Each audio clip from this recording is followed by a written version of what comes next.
This is going to be the fifth and final part of our videos on electrochemistry. I'm going to talk about a couple of things here. Alright, so the first is the Nernst equation, which I think you should know about. And this is used to calculate the potential under non-standard conditions. If you recall those tabulated values that I listed a few videos ago, the ones that you would find in the back of your book, the standard reduction potentials, those are measured under standard conditions. But potential changes with concentration.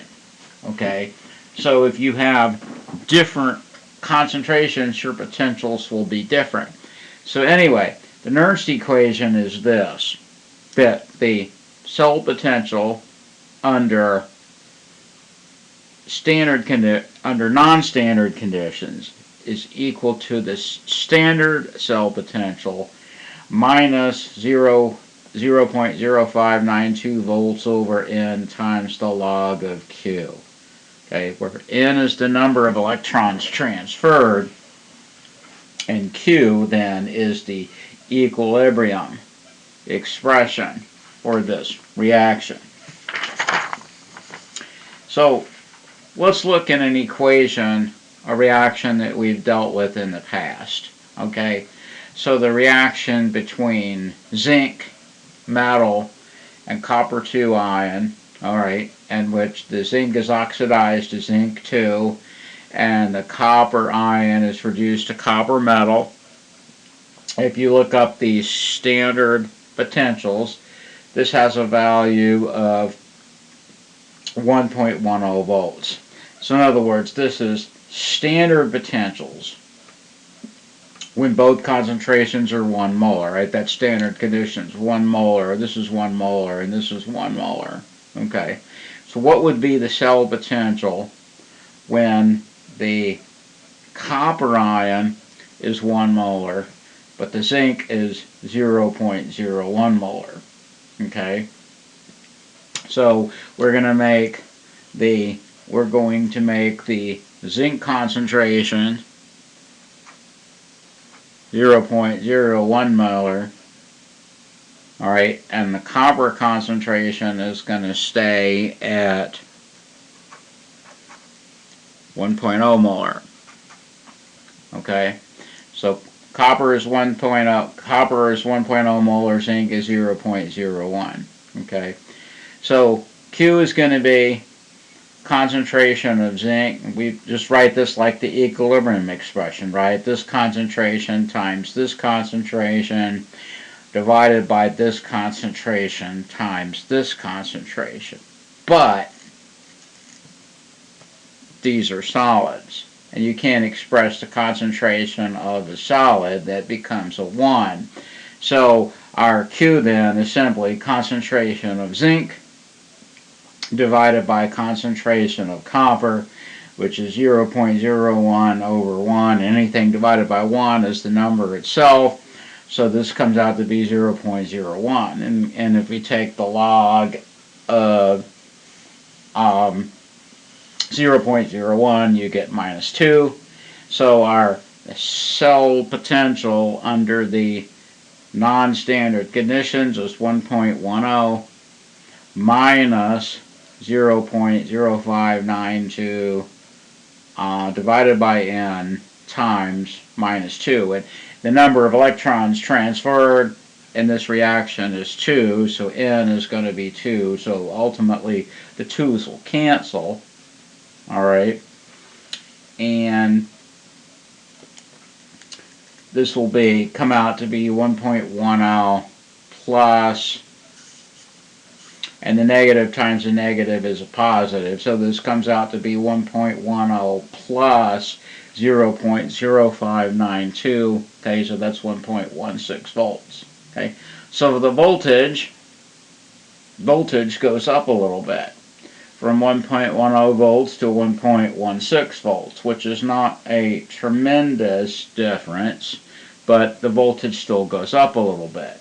Okay, now just to just to flip this around and show you what happens, let's flip it around and let's say, what if the copper concentration is 0.01 and the zinc is 1, right? So now we're flipping it around. So instead of 0.01 over 1, it's 1 over 0.01, which is 100. And the log of 100 is 2, right? So now ultimately we come down the same things. The 2's will cancel because 2 electrons transferred.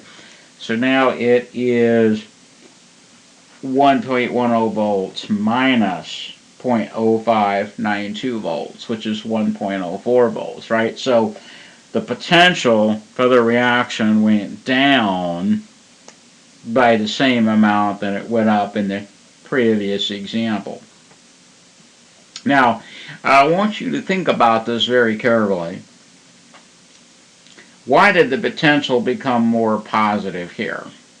Okay, let's think about this. If you remember when we talked about equilibrium, we talked about Le Chatelier's principle.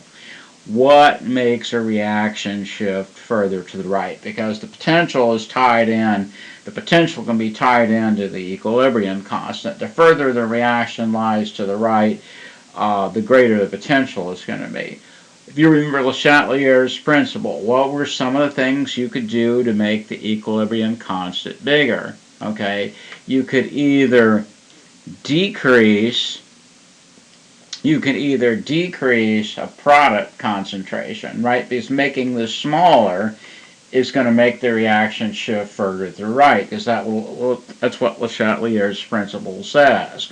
When we take something out, the reaction shifts in such a way as to replenish what we've taken out, all right? So by making the smaller, we're making the reaction shift further to the right. This potential becomes more positive. So there's two things you can do to shift a reaction to the right. We can make a product concentration smaller, or we can make a reactant concentration bigger. Okay, there's two things we can do. So in this bottom example, what did we do? We actually we flipped it around and we made the reactant concentration smaller. So we flipped it around, and this was 0.01, and the potential wasn't as favorable. Okay, so if you want to increase the equilibrium constant or have a more positive voltage, you can decrease the product concentration or increase the reactant concentration, or both.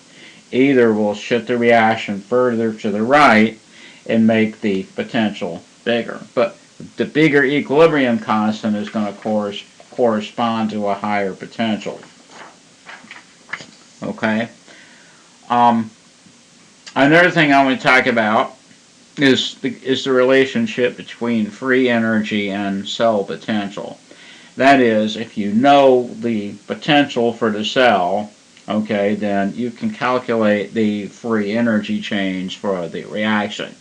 And that equation is delta G is equal to negative NF times the cell potential, okay, where N is the number, again, N is the number of electrons transferred, and F is Faraday's constant, which is 96,500 coulombs per mole to remember the charge on a mole of electrons. So let's stick with the same example, okay?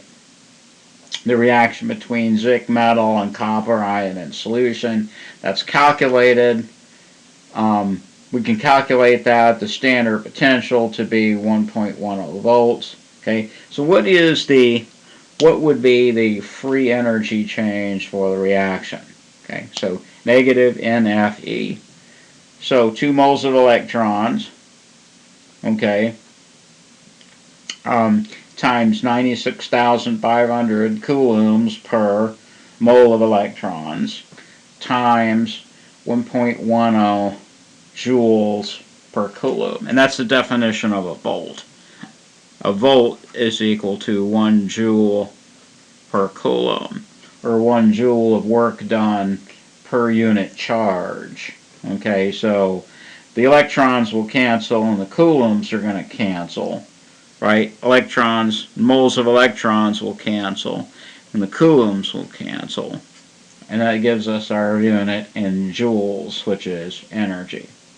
Okay, so this comes out to be 2 times 96,500 times 1.1 comes out to be negative 212,300 joules, or you want to divide that by 1,000 to convert it into kilojoules. That's minus 212.3 kilojoules. Okay. So, one more time, then if you know the free energy change, or if you know the cell potential, you can calculate the free energy change for the reaction, or vice versa. Okay? And the very last thing I want to talk about here for this video and for electrochemistry is the relationship between equilibrium constant and cell potential. That is, if you know the cell potential, you can not only calculate the free energy change, you could calculate the equilibrium constant for the reaction. And that equation is this, that the standard cell potential is equal to 0.0592 volts over N times the log of Kc.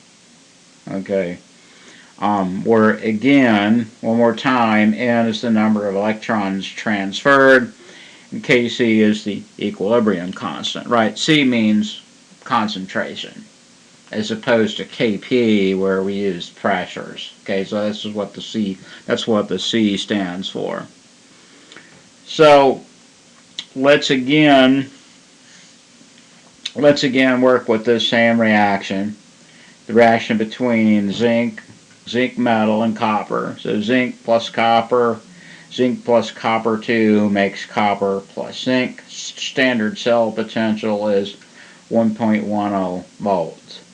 Okay, 1.10 volts. So 1.10 volts is equal to 0.0592 volts over N. N is 2 for this reaction, times the log of Kc. So 1.10 times 2 over 0.0592, we need to get the Kc by itself, log of Kc by itself. So so we move this around and say log of Kc is equal to 1.10 times 2